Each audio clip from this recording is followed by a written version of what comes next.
Hi, you're listening to the Build Your Digital Community podcast. I'm your host, Christina Bartold, the co-founder and co-CEO of The Social Snippet, a social media agency focused on business owners growing their digital communities. On this podcast, we'll talk about all things digital community building so that you can grow your network and ultimately your business. Hi, everyone, and welcome to another episode of Build Your Digital Community. I'm your host. I'm Christina.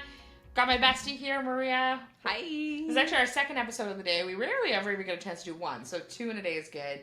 But we actually, if you've listened to our AI episode that's already out, or will be at this time, we had such a good conversation at the end, and then we started to spin off into other things. So what we thought, okay, when we get back today from some exciting things we did today, that we would come back and we would talk about this. And today, we went and we scoped out the venue of our future in-person event that we're so excited about.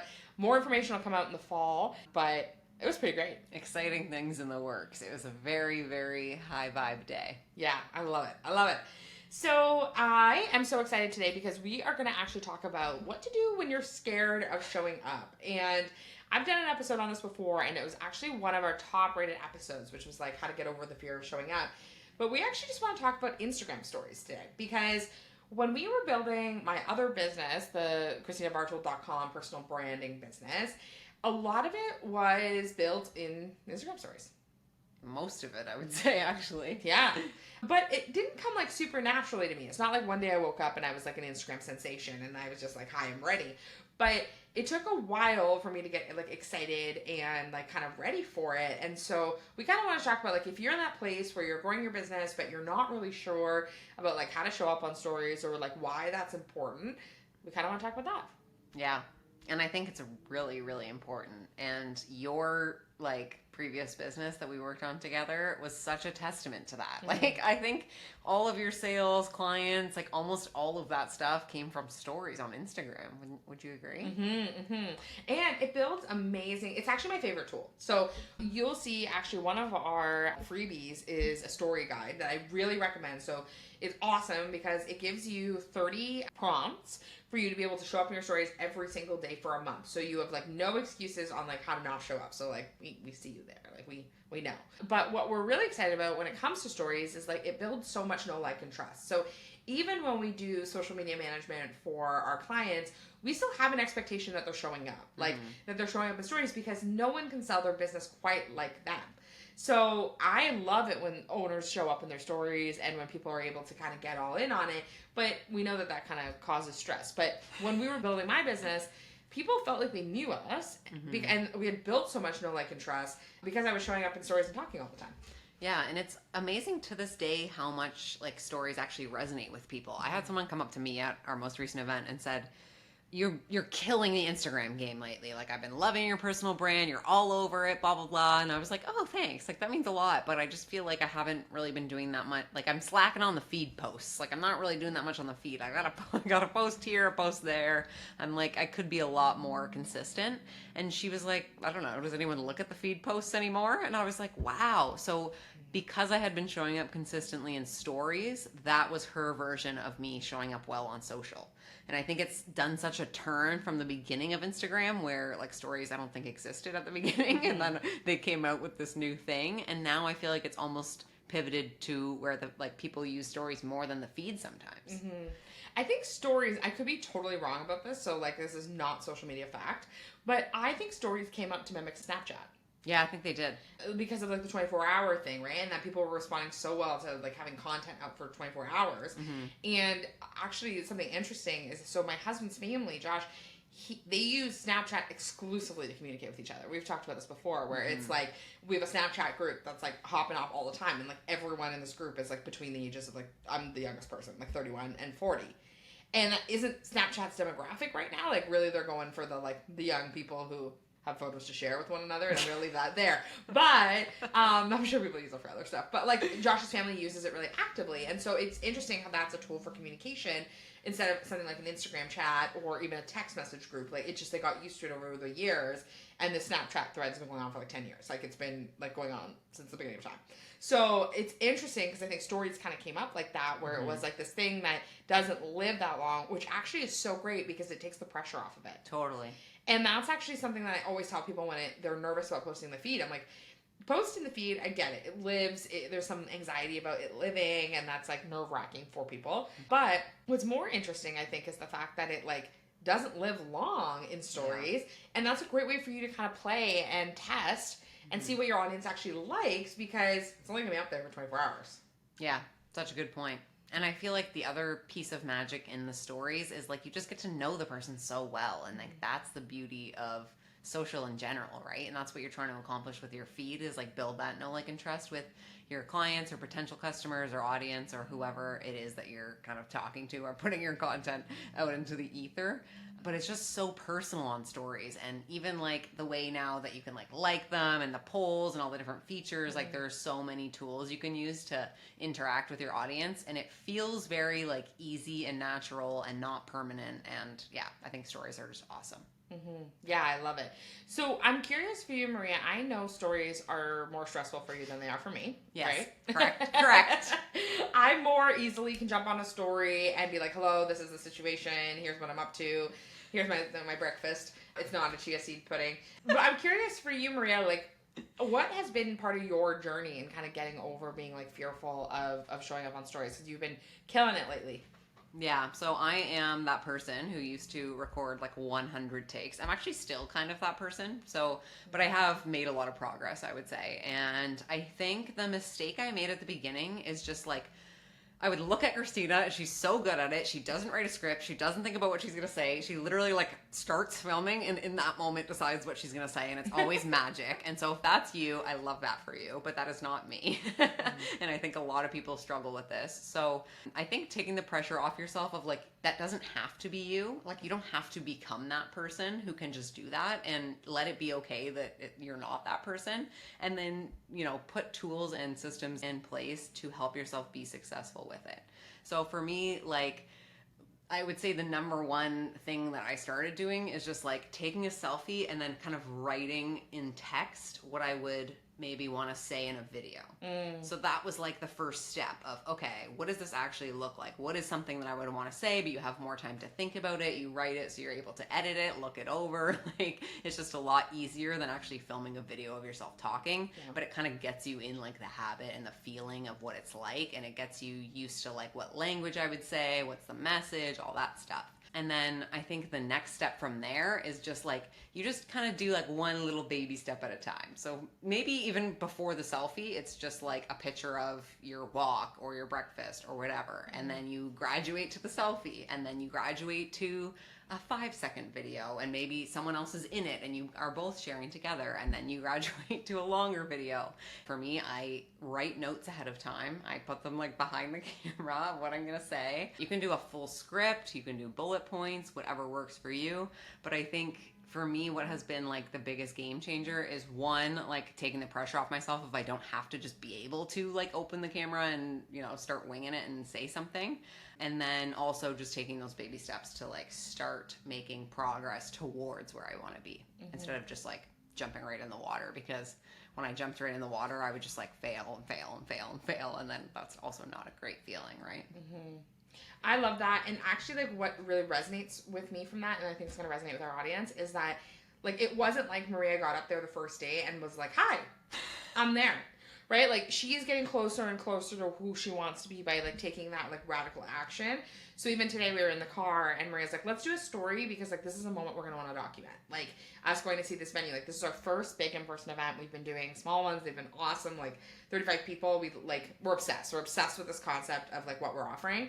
And we know this is going to be an incredible event. We can't wait to look back on these memories and be, like, at our 1,000-person event and be like, oh my God, like, can you believe, like, we did that, right? Like, so cool. But, like, it takes time to get there, right? Like, in the same way, we're not going to run a 1,000-person event tomorrow. Yeah. So I love that, because I think as we continue to practice, like, it gets easier and easier. So there are people who have the gift of gab like me, so I can get on and I can talk about anything, literally things I don't even know about, I can talk about. I just jump on and I just talk about them. But I do know about social media, so don't worry about that. I am an authority. I can talk about a lot of things very easily. And that's why even Maria and I, when we were deciding about this podcast, we knew we wanted to offer a podcast, because that was really important to our business, and especially, like, we're a bit of a walk the walk kind of group, right? Like, we offer podcast solutions. We couldn't not have a podcast. Like, it just didn't feel aligned for us. Anywho, when we were talking about it, Maria was like, that would cause me too much stress. And even the first few times you came on this podcast, you would be like, what are our key points? Like, what are the things? And I'm like, I literally just hop on here with a mic. I see what happens. I roll with it. I don't have notes. Like, that's my vibe. And you were like, that is not my vibe. Mm-hmm. And even when we used to go to Arizona, the first few times we did that, I remember, like, we'd be in the Uber on the way to the studio, and you'd be like, what are we going to talk about? Like, exactly. Like, what exactly are we going to talk about? So it was just, it's always this, like, continuation of, like, growing. And then now, like, you're in a space where even today we're like, let's talk about this. And you're like, yeah, like, I'm all in on that, right? So just being able to just kind of build up to it. Yeah, I think that's an important point too, because we all look at these other people who are really good at it. Well, you're one of them, but we look at them all on social like, wow, they're so good at it. I'm not like that. Like, that's just not who I am, and I can't be like that, and maybe I'm not going to be successful on social because that's not my personality, and blah, blah, blah. Like, not everybody started there, and I would say almost nobody starts there. Yeah. Everybody gets better, and like, if you're like, recently I had multiple people tell me I was like great at podcast, like speaking on podcasts, and I was like, that is the most shocking thing I've ever heard in my life, because it's always stressed me out so much. I never know what I'm gonna say. I'm like, I need a script, tell me the talking points, tell me what we're gonna talk about, like, give me the rundown. I just think I'm like the worst at it. And now, I mean, I've just practiced. Like, I've just done it. I've been, scared and anxious and whatever, all of the things, and I just do it. But I didn't start like this. Mm-hmm. And like you said today, we just like made this up. Now we're going to talk about this. Great. But I never would have been able to do this a year ago, mm-hmm. what we're doing today. And the way you get there is just by trying. And you're not going to be great at it, and that's fine. Mm-hmm. So you're going to post some stories. You're going to, maybe stutter a little bit in the story, or it's going to be a little awkward. Like, that's okay. Like Christina said, it only lives there for 24 hours. No one's expecting perfection from you. And, like, the only way you get better at these things is by trying. And another point I'll give, which can be helpful, is if you're like, I have no idea what to say in these stories, we all have a friend who has the gift of gab, or a family member, or a mom, or whoever it is in your life. Like, just tell them what you're thinking about and ask them how they would say it. And then take inspiration from them. Or if you just listen to our AI episode, you can use ChatGPT. Like, pull from your resources as well. But I think dropping the standard of perfection helps a lot. And the impermanence of stories makes that easier. Mm-hmm. Something I think about too is, like, in most advice we give, one of the things we always talk about is like looking at your data. And this is one of those examples where I'm like, don't worry about that. When you're starting out, like, actually that was one of the things I really loved about Lindsay Schwartz's episode with us, like when we had the opportunity to interview her, was she had said that, like, and that episode's fucking awesome. So, like, you need to listen to it. I don't swear often on this podcast, but, like, that's one. Like, that was an awesome podcast. So you should listen to that one. But a big piece of what Lindsay had said to us was that she never looked at her numbers in the first year. And our friends Danny and Brianne used to be her producers, right? And so they would be like, oh, like, Lindsay, you did really good. This was awesome, Lindsay. And she'd be like, was it? I don't know. I have not looked at numbers. And I look at our numbers a lot, but with something that I'm nervous about, I need to detach myself from the numbers. Mm-hmm. And that's even big with, like, when we run events at the beginning and stuff like that. Like, not being so obsessed with numbers and all of these things that are so, like, impactful, or can be so impactful to our, like, mental health and how we want to keep showing up. Obviously, if you're, for example, if you have a podcast and you're getting 2 listeners and you're spending 80 hours a month on it, that's probably not great ROI. And that's a good thing for you to kind of, like, look into and think about. But if you're seeing traction in the right direction, it's worth you continuing to see that. So with stories, like, your story views will start to go up the more you show up. And we even found too, we were talking about this today, there's certain things that we will do in stories unintentionally that end up really boosting the things that we're doing. So you have to tell them why. Yeah. So there's 2 things that my audience loves, and neither of them is social media or community building. It's one, when I make insane online orders that, like, I bought this dress that was apparently made me look like a flying squirrel. And so I took a poll on that, and people love that one. And 2, people love when I'm injured. Love it. And not in a mean way, but actually in, like, a really sweet, like, people, like, reach out. But, like, my story views go up, like, about 4 times. So it's a little alarming. When I got my gallbladder out, I had, like, 250 unread messages. Like, I woke up from my surgery and I was like, holy my God. But it was such a gift. It showed me the gift of community. But the algorithm really pushed it because so many people were engaging with me. So asking yourself, like, what are little things you could do that, like, people want to be a part of? No one messaged me being like, goodness gracious, like, how dare you talk about this? Like, that's so inappropriate. Like, don't use your platform for this. But people want to be part of the journey with you. So even the things that you think are boring, they're not. Yeah, like my chia pudding. Yeah, I think your chia pudding is boring, but everybody else loves it. Okay, so recently I've been on a little health journey, and I've been trying to find a breakfast that I love, that I can meal prep and that I can make, and I found one, and it was chia pudding. And so every week I would meal prep my chia pudding, I would post about it on Instagram, and I was just relentless. And then like every day when I would eat the chia pudding, I would post a picture of it before I would eat it, just because it was like such easy content and it looked cute. And I was like, look guys, look at me on my health journey. Christina relentlessly makes fun of me for this chia pudding. And then anytime I ask anyone, like I literally did a poll once. It was like, what are like your favorite things that I share? And like the food was number one. Like people are like, give us more of this chia pudding. So even if you think something, you're like overdoing something, or you're doing it too much, or like no one cares about my chia pudding, like that is actually the stuff that people care about the most. Those little things that like make you a little weird. Like, why did I eat chia pudding every day for like 6 weeks? I don't know. But those things, or when you look like a flying squirrel, or when you're like, hi, I'm fighting for my life for someone to take this gallbladder out. Like, that is the stuff that people like, because they want it to be funny, they want it to be authentic, they want to relate to it. So the stuff that you probably think is like weird or no one cares about is actually the stuff that ends up performing the best, I always find. Mm-hmm. And it's interesting too, because I find that stories are like the number one way to build know, like, and trust, but also with people who like people want to know personal stuff about you. Yeah. So like it's interesting because I think we're all like, everyone always, whenever they're doing like, they talk to us about podcasting, they talk to us about social media, they're like, nobody cares like about me, like nobody cares about what I'm doing. And then I think about, there's people online, like, I really care about what they're doing. Like, I am up on what Lori Harder's up to. Like, I know when they're in Arizona, I know where they're in California. Even, like, a perfect example about this is Lori and Chris go to Kaleidoscope in Arizona. It's like a smoothie bar. And we went because Lori and Chris post about it all the time. And I was like, I need to have this smoothie. I need to know what this tastes like. I see it on social all the time. That's insane.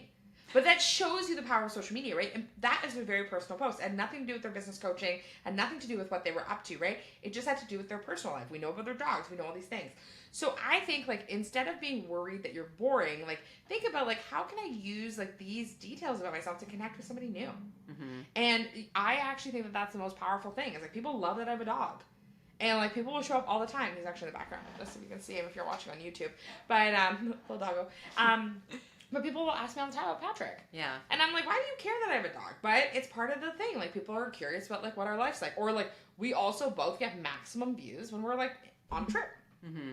People love those, like, little dream that we're creating together. Yeah. It's awesome. Yeah. I also think a really good tip is, like, if you have no idea, you're like, hi, I don't know what these people want to know about. I have no idea what to talk about on stories. Well, first of all, download our Story Starters Guide, which will be linked in the show notes. But also, what do you want to talk about? Like, what would be the easiest thing for you to post on your stories? And that's part of the reason why the chia pudding came to light, because it was like the easiest thing for me to post.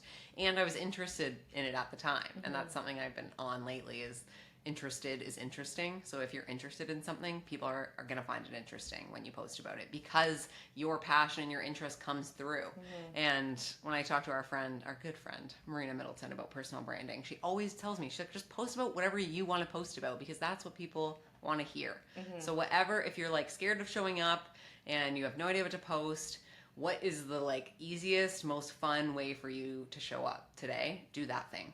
Mm-hmm. And then just like slowly keep building, and each day just take one little baby step to kind of push yourself out of your comfort zone, but you don't have to dive in head first. Mm-hmm. Marina's actually an amazing example of this too, and please go listen to that episode, because that's actually our third most downloaded episode ever. Like, yeah, it's still, amazing. Yeah, it's still riding strong. But she's super smart. So smart, and we're so excited. I'll be doing her mastermind in the fall with Ali Webb and Jacqueline Johnson, Blueprint. But it's amazing, because one of the things Marina is so good at is like bringing you along on her journey. And Marina, the couch company that Marina didn't get her couch from, like took a long time to get the couch to her. And I was up on this. Like, I knew about it, right? You're so invested, right? And so she would be like, day 56 without a couch, like, oh my gosh, Thanksgiving dinner, like, that's the floor we're going to be sitting on because I don't have a couch. And she would, I'm not going to say who the company was, but she, like, would tag them, like, relentlessly, right? And, like, you know, people pay attention to that kind of stuff, right? And that's also, like, it's not great for the brand, but but for her, it was like her personal journey, right? She was just sharing. She has an audience, right? She has a platform. So for us too, it's like, how do we use our platform, like to share, you don't have to share, you don't get a couch, you don't have to share that, but like, how do you share about your experience, right? I really try to, like, really, when we go to a business, I really try to promote a business. That's actually really important to me. So if we go out for lunch, we went out for lunch today, we did some tags, like, I like want people to see like what we're up to, but I more importantly want to support others. And there's things that like I know that like I've influenced people to buy, even though I don't consider myself an influencer. We're all little influencers. So when we're showing up in our stories, like just remembering that like actually people wouldn't be watching our stories if they didn't want to hear from us. Mm-hmm. And I say this on the podcast all the time. I didn't come up with it myself, but nobody who's doing more than you is judging you in your stories. You posted this great thing the other day that was like, there's no like YouTube star that's judging someone's first YouTube video. And it's the same for us, like even with Instagram. Like someone was like, oh my gosh, like I'm a few months behind, or a few years behind you in Instagram. Like you're so much farther ahead. And I'm like, oh, like but I started where you started. I didn't have followers at the beginning either. Like, and now our following's grown quite a bit this year, but it's been like a lot of work. Like we've been working at it in a way we haven't before, which is great, but that takes time. And so just a reminder that like anybody who's like in the grind with you, especially entrepreneurs, small businesses, they're not sitting around being like, oh, cringe, she showed up in her stories and like forgot captions, like cringe, the lighting there. And if they are, those aren't your people. Yeah. I totally agree. Those are not your people if they're... But, that's the moral of the story of what I posted was, like, if anybody is criticizing you for this stuff, it's just because they're jealous and they wish they were doing it. Nobody doing the thing is going to criticize you. Mm-hmm. Like, because they know... We've all been there. We all started somewhere, and nothing's perfect at the beginning. But even as we go further and further down this journey, I'm realizing, like, the imperfections are actually what people resonate with the most. Mm-hmm. And when you think about yourself, like when you're looking at other people's Instagram stories, I love those, like the weird stuff, the quirky stuff, the stuff where they're like, just getting really into the personal stuff. Like all of that is so cool. And so I think just give yourself the permission to, be a little bit vulnerable, push yourself out of your comfort zone a little bit. And maybe you think it's a little cringe, but also the other thing is no one cares as much about you as you think they do. they'll think like they'll watch your story and think nothing of it, and you're like, the lighting, the background, I forgot the captions, whatever, and no one even like noticed any of those things. So just try it. Stories are a great place to just like mess around, see what you like, what you don't like, what your audience responds to, and also just watch other people's stories and see what they're up to and see what do you like to see from them. Use that as inspo. Yeah, I was actually about to say the exact same thing. It's like just using, like, also seeing what other people do and, like, what you like about it, what you don't like about it, what you find cringy, what you don't find cringy, like, what feels most natural for you. Like, we have clients who, like, would rather be dead than show up talking on an Instagram story. Like, and that's fine. Like, if that's not of interest to you, that's fine. And they run successful businesses. Yeah, and they're doing just good out there. Like, everything's fine, right? But then there's people who we have made so many sales from people just watching our Instagram stories and kind of showing up with us, right? So really just like trying to figure out what works for you. And it can be like you showcasing other things. It can be personal. People love that, and they love to build know, like, and trust with you. So that's just a reminder for you today. We just wanted to quickly jump on and do a little bit of a shorter episode than usual, and it turned out to be the same length as always, talking about stories and why they're so important, because I think they're the number one tool on know, like, and trust. Can't say enough that you should download our Story Starter Guide. It is so friggin' good. And I don't know, any last thoughts, Maria? Yeah, I just thought of one last thing, which is actually something we did today. Woo. Where, do you ever like think of an idea for your business and you're like, I have no idea if people want this or would buy it or if I should do it? We had one of those ideas today. We just popped on our stories, polled our audience, hi, do you guys want this? They were like, yes, we want this. And so then we made it into a little event. So it's a great way to also connect with your audience and ask them, what services they're looking for. If you have an idea, like run it by them, see how people respond, and connect with them, poll them, engage with them. But you can use it as a tool too to like help you build your offerings and services and things you do in your business. Even Marina, when she was launching her podcast, she this was brilliant, but she was getting her audience to like vote on her cover art, and that was like some of the most engaging stories she had. Like, so like this was like a whole thing. Everybody was voting. Everybody was so invested. There were like tags on the covers. People were DMing her, you have to go with this cover. So like you can really bring your audience in on some decision-making pieces in your business, and then you really generate buy-in from them. And then when she launched, everyone was like all over it because they were like, yes, we're a part of this. We chose the cover. Like, oh, she went with that cover. So yeah, you can really leverage your audience too for like decision-making in your business. Yeah, building that know, like, and trust. I love it. Love it. Well, Maria, thank you so much for being here today. Thanks for having me. Always. We'll have to do more of this. I think we've got a few days together next week, so we should probably come up with some more podcast episodes. But also, just a reminder, if you think of anything that you ever want us to talk about, we want to talk about it. So just let us know. There's no question too stupid. We like teach people how to sometimes do voice notes. Like we've literally done everything from the first how do you set up an Instagram to how do you grow your Instagram, like everything in between. So we don't think anything's stupid. We want to try everything. We want to talk about anything you guys want to talk about. So yeah, don't forget to reach out. And if you're about to show up in stories, you downloaded our guide, or you're like, I'm about to show up for the first time, don't forget to tag us. Let us know, like, what worked, what didn't work. Have an amazing day. Bye. Thanks so much for listening to the Build Your Digital Community podcast. If you loved the episode, please don't forget to rate us and leave us a review. Now, we'd love for you to be a part of our digital community. Text JOIN to 855-908-4688 to join our text list for exclusive social media tips, or DM us on Instagram at The Social Snippet, letting us know what you loved about the episode. Keep on building community, and to this and so much more.